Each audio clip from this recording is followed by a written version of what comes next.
Y'all ready to be history? Get started. Welcome. Hi. Hello, everyone. To the Pro Audio Suite. These guys are professional. They're motivated. With Tech to the VO stars. George Whittam, founder of Source Elements. Robert Marshall, international audio engineer. Darren Robbo Robertson. And Global Voice. Andrew Peters. Thanks to Tribooth. Austrian Audio. Making passion heard. Source Elements. George the Tech Whittam.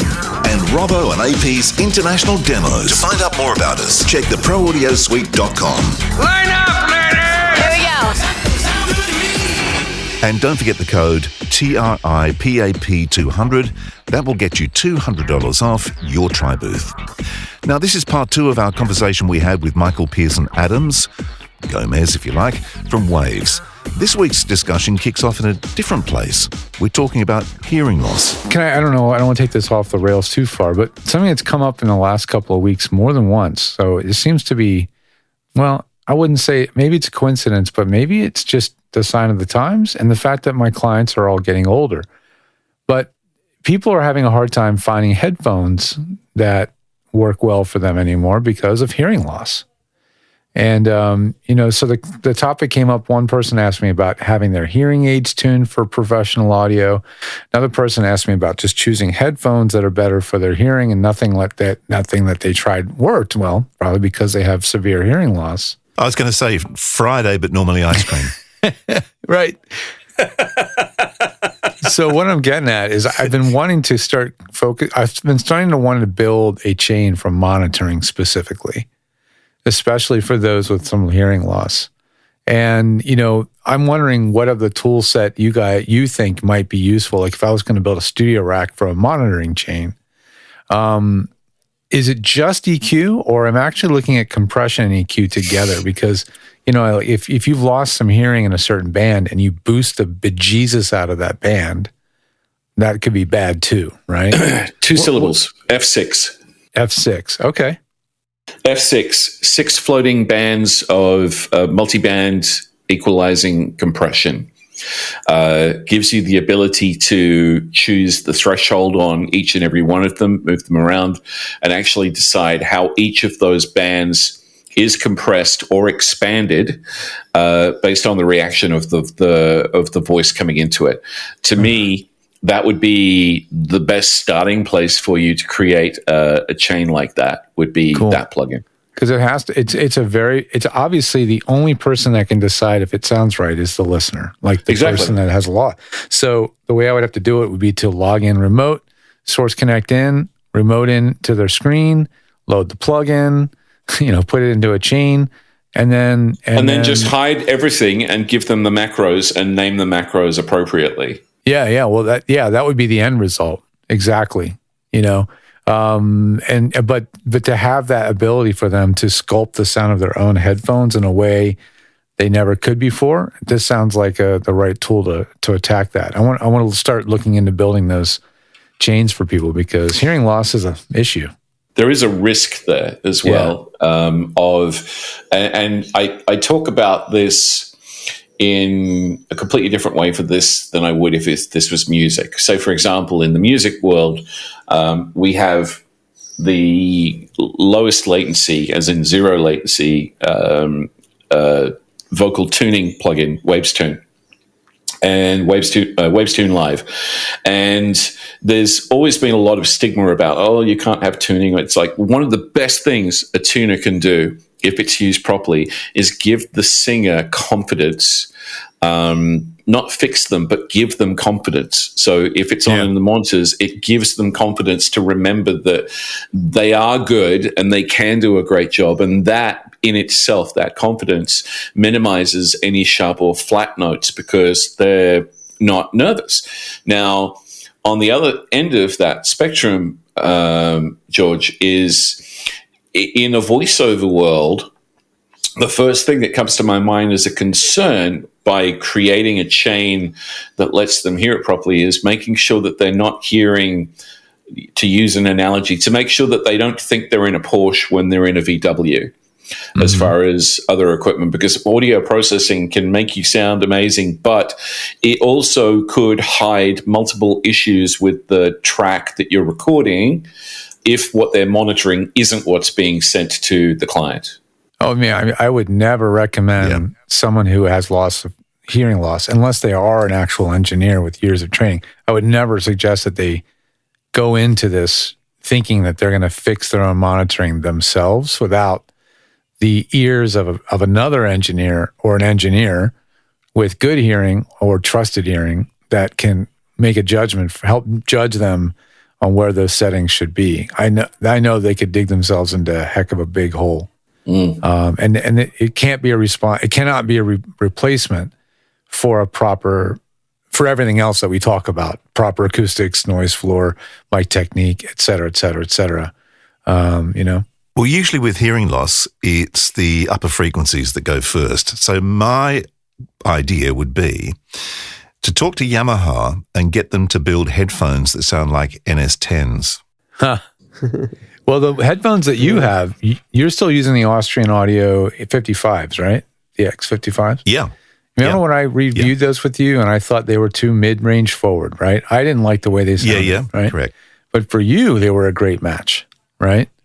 Yeah, perfect. That's the thing. And so headphones are, again, extremely subjective, but it can be a maddening process to try out a lot of different headphones. Like this client of mine. What was the headphone that like rang out your ear from the inside and then like I tried out those. your curve? Yeah. How did that work? They were really uncomfortable. Yeah. Really? They had in-ear plugs that plugged into the inside of they literally went into your ears. Yeah. And then they had a surround cup that went around the outside of the ear. It was a little Well, that bit. sounds horrible. They sound like my in ear, like the I ones think I they're use called actually. Noratones or Nora something. I can't remember what they were called. I returned them.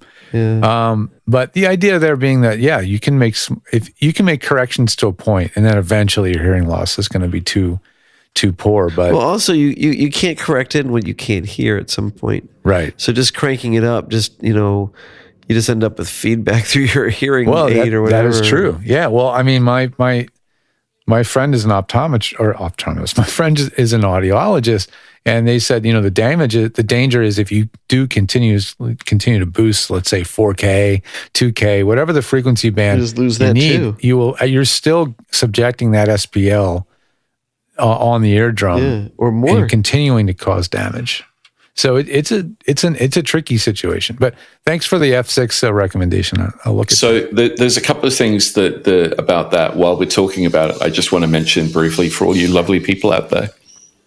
Quick analogy. On my phone, I have a setting on my phone, just in the basic phone settings, that limits the loudness that is allowed in my headphones on my phone. And I can change it to whatever dB I want.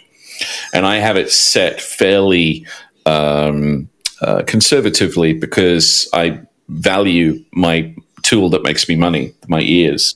But then on top of that, I also have a pair of very large monitors here in the studio that I have a mark on the output knob on the audio interface that I do not go above, because at that point I know that I'm damaging my hearing.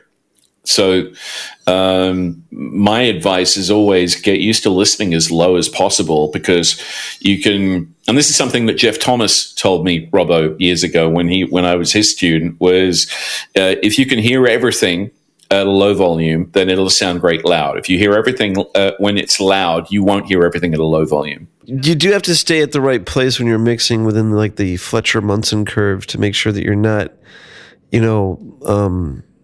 you're listening too low and you don't ever check it out up there for just a moment, and not like, I'm not talking about like hearing damage level, but you'll just lose the bass and the high end. It's just sort of the way the ear, like at lower levels, loses the outer extremities first. So I think, like anything, though, I think you like checking your mix on different monitors. I mean, I always check at different volume levels. I mean, different levels. Yeah, the dim button is regularly used for me. I'll listen to it in a pass, and then I'll dim it and switch monitors and have a listen that way, and just flick around. I mean, you could muck around with a mix forever, I guess, but I think they're the two essential things: is volume and different monitors. I'm constantly surprised when I think back when I was living in Sydney, and In Excess had Rhinoceros, And I was there they were recording, I think I was there for Kick and X, I can't remember. No, it was definitely Kick. It was Kick. Yeah, so I was in there for Kick, and I remember sitting there when they were recording and stuff, and it was Chris Thomas, English we're guy. showing our really. HAP. I know. And then someone said, we're just doing a playback of one of the songs I think was going to be the single. I can't remember. Come and listen. So we're into another room to listen to the playback. It was so fucking loud. Yeah. I don't even know what the song was. I have no idea I don't know what they were hearing because I couldn't hear anything. Probably what you need, the first single, was it? Probably. I hate it when people like when you're in a room and it's really loud and you're just like, I don't want to be in here, and you gotta like get out, but not. Yeah. You really shouldn't go above like 80, or you should keep that at like maybe the top average. Average, I think, maybe but, peaks of 90 to 100, maybe, but. Yeah, maybe 100. Yeah. It is amazing. The iPhone has the ability now to monitor your surroundings, and it will actually, or the watch, I think more so.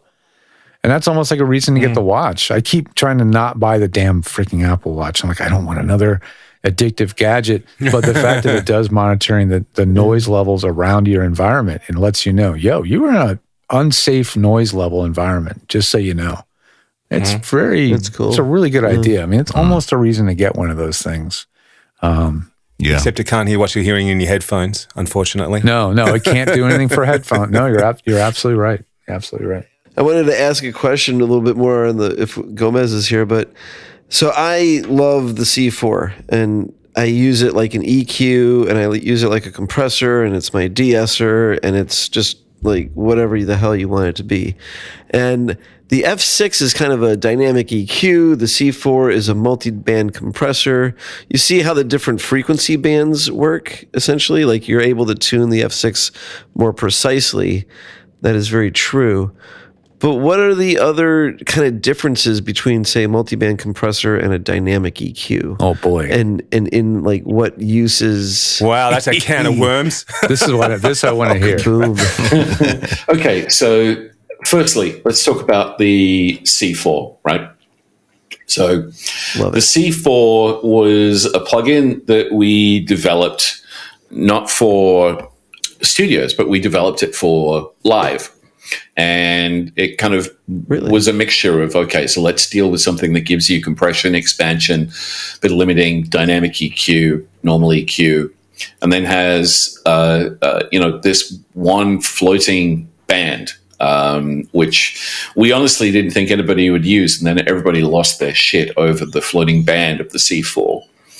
Sorry, not the C4. So when we updated it, when we went to the C6, we put the floating band in because people are like, that's so funny. Do you know what I lost my shit over in the C6? What was the individual key per band? Oh, so that's so awesome. Yeah. Like you can it's like automatically duck it, but you don't have to duck the whole music. You can just sort of carve out some frequencies for the voice, and it doesn't sound like the music like fell out of nowhere. Well, the beautiful thing about it is it lets you apply per band compression, the expansion, upward expansion, and to a point, dynamic EQ. Yeah. This was a tool that, again, is still very, very much a broadcast person and live person tool.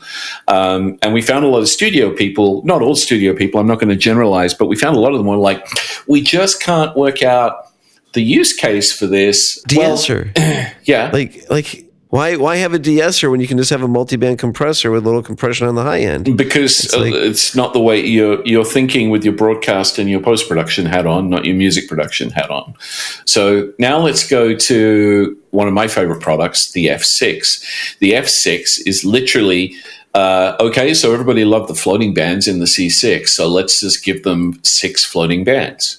What we did was we took our best code of parametric EQ and let you boost, cut, define, change the thresholds, cues, everything on it, so that your EQ basically flows with the music dynamics, and it's not just a static boost or a static cut. One of the best things that you can do with the F6 is go, okay, right, so use it as an EQ if you want, but then if you actually then choose, okay, cool, so on this one, I'm going to make this a mid or a sides processing channel. And on this one, I'm going to use this one with an external sidechain. So you can have all of these things going on, and every single one can have a different sidechain if you want to. The F6 has a separate sidechain for each band? Yes. Very sick. So I kind of think of one of the differences as being the multi-band approach, where you have the filters that are always going to trade off with the next frequency band, sort of keeps you in line, keeps you more flat, and you're kind of doing more general sculpting, whereas the F6 being, you got bandwidth, you can overlap things, you can poke a hole in this and not in that. Oh, I use it for carving. I use it for poking a hole in the mix all the time. I'd say that it's much more possible to get lost in the F6, and it's possible to. I mean, I like, obviously with the C4 you can do crazy stuff as well, but just that nature where the bands don't overlap and you're always dealing with sort of an equal amount across the board. I mean, the crossover, having the crossovers and the visualization of the crossovers between these plugins has helped people a lot. But I actually find more people in userland for us get confused when they're talking to me about, okay, so talk me through the C4. And this comes down to development and research and design as well. It's like C4, I find, confuses people on getting the best out of it way more in 2023 than the F6. The F6, they look at and go, oh, okay, cool. All right, I understand it, because we made it feel and look more like an EQ than compression, but it's both. Yeah, I really like the design of that. I'm going to start exploring it more. I've played around with some others, and this one looks more powerful and more flexible. And to be able to like set up a de-esser that's really precision and a de-harsher and do all that dynamically, that's very compelling. I can set that up in a chain. Yeah, I love this plugin. I really do. It's the go-to plugin in my template, to be honest with you. Thank you. Oh, really? Thank you. Hey, I want to throw one at you, and you could maybe dispel a bit of an argument that I've had with a few people. I want to talk about presets for a minute, because the presets that come with Wave stuff are usually very good. There's no arguing with that. But I come across two schools of thought. I come across the people who basically go, I love the, such and such preset on this plugin, so I put the plugin on the track and I turn it on. And now don't really play with it. My argument would be that, yes, it's a great preset and it sounds good, but it's designed around someone else's voice, a different instrument, a different sounding instrument, whatever the case may be. It's always going to need some tweaking. Would you agree? Firstly, when we're talking about presets, I feel like this year, well, actually in the last 2 or 3 years, we've kind of moved across a big bump of discussion, and we've gone from presets are bad, it's like it's cheating and all this kind of crap, to presets are great. Thank God these software companies, put so many of them in. Let me just take you through for a second, so everybody knows how these presets come about and how much time goes into them. So one of the first things that happens is the product manager and the team at Waves, or whichever other company, I'm going to guess they do roughly the same. Clearly not as good, because we're awesome. But it's like the person who knows the plugin best is usually the product manager. And so a lot of those initial presets will come from the product manager, because, the average plugin, he's in charge of it through development, and that could be up to 5 years sometimes of living with that tool and working through development, QA, testing, beta testing, going back, fixing things, back into it again. So you get to know this tool intimately, and through that you get to create presets because of your intimate knowledge of that specific plugin. But then what we do is we have an artist relations department run by a mate of mine by the name of Gitai Barak. And Gitai will take these software tools, these plugins, and he'll reach out to all of our artists that are Waves endorsed artists. Everybody from, like the Chris Lord-Alges, Tony Maseratis, Eddie Kramer's, through to Manny Marroquin and Andrew Sheps and all the others. Armin van Buren, Deadmau5, and anybody but he will reach out to the ones that are relevant for the kind of person that will use this specific plugin. And we then ask them to create their own presets. And that's where you end up with the categories of different artists' names in those plugins. So in that case, yes, you are dealing with that person working on presets in their room. So if it says Andrew Sheps, it's done in the ceiling space of his cottage in Worcestershire. It's a lovely sounding space.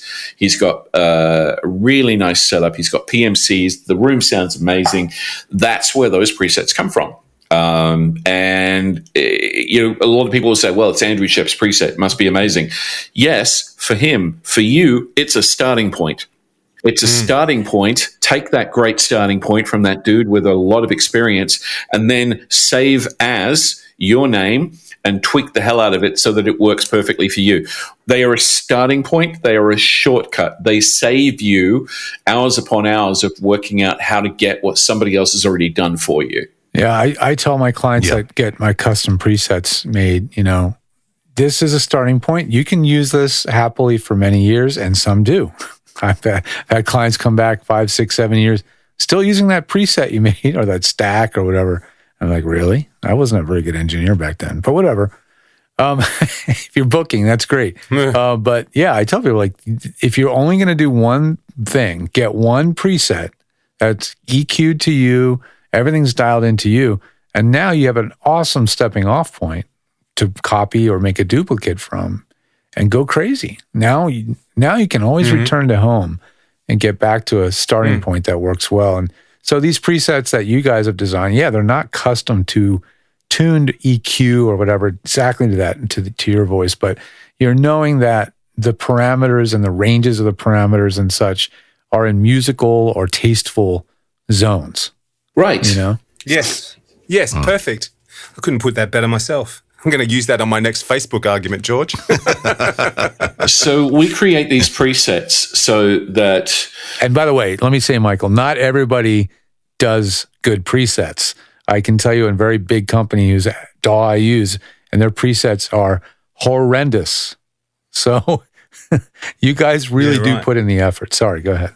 No, we really do. It's like, but what we try and do is we try and make sure that we're giving people a starting point that saves them time, and also take into account presets are there to give you an idea of what the potential power of the plugin is. So a preset might not, if you go through the presets, it might not be what you're after right now, but if you use the preset browser and just flick through them, you're going to find that, oh my God, it can do that. Fantastic. Save that for later. I save presets that I want to get back to with my initials. Okay. And that way I can go through them and I can type in MPA and it brings up and it goes, okay, cool. I need to get back and mess with that one or that one or that Good one. idea. It's funny, isn't it? With talk about presets and things, but it's also choices of microphones and preamps as well. Like I was doing a session this morning, and I said, "What do you want? You want me to use a large diaphragm mic with a 1073, or do you want me to use 41.6 with a Grace?" And they're like, "Oh, 41.6 with a Grace." So it's kind of like an analog preset, if that makes any sense. Yeah. As long as you know what you used. Like if you have to come back to that project again, if you've got more than one chain, you do have to do the extra documentation as a voice actor to make sure that. Do you know what though? You don't, George, because that bloody 41.6, there's no way you're going to miss that one. Well, no, that mic is distinctive. But yeah, no, it is very distinctive. The more chains you have to remember and preset and store, the little bit more of a responsibility you're going to have to keep track of that later down the road. And you got to pick up that a year later. Like Gomez said, less is more. Yeah. So just don't. Having two distinct options is smart. Having 17 variations, maybe too much to keep track of. So it's sorry about that. To have this mic and preamp as a combo you use.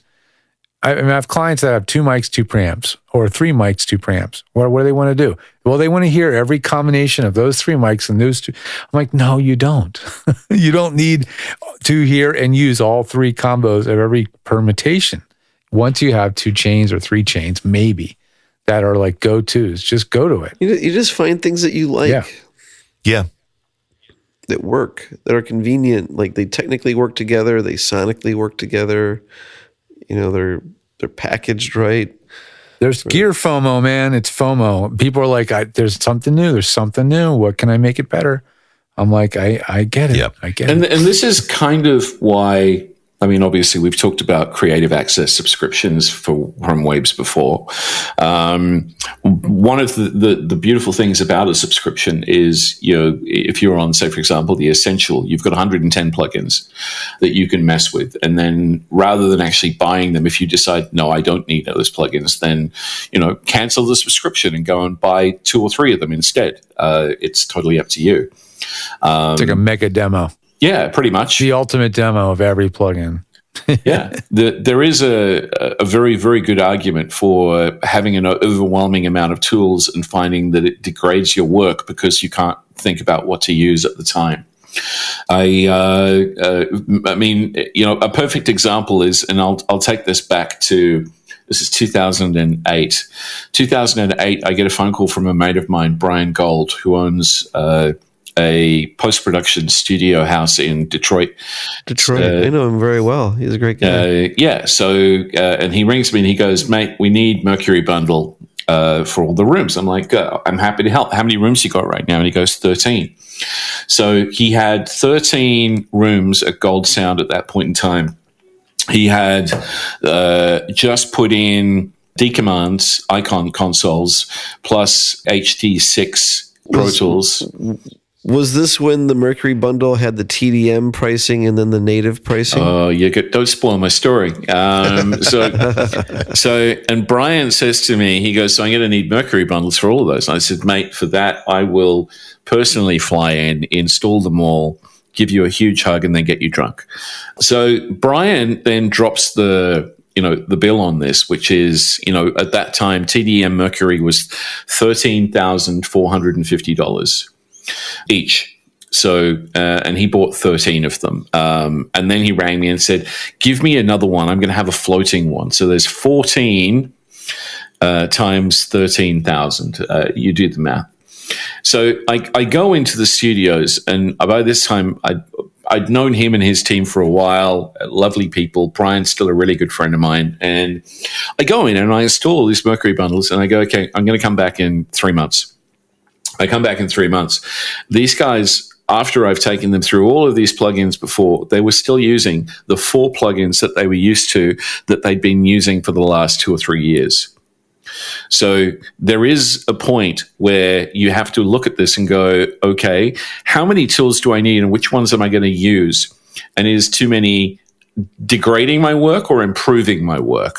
You're going to use the ones that give you the sound you want, the sound that you want and the sound that you like. Yeah. Okay, so I get one plugin, and the plugin would be, Gomez? Arvox. That's it, Arvox. It's one of the most epically simple and productive plugins you can buy. For a simpleton, I want to go simple. Well, that was fun. Is it over? The Pro Audio Suite, with thanks to Tribooth and Austrian Audio. Recorded using Source Connect. Edited by Andrew Peters and mixed by Voodoo Radio Imaging, with tech support from George the Tech Whittam. Don't forget to subscribe to the show and join in the conversation on our Facebook group. To leave a comment, suggest a topic, or just say g'day, drop us a note at our website, theproaudiosuite.com.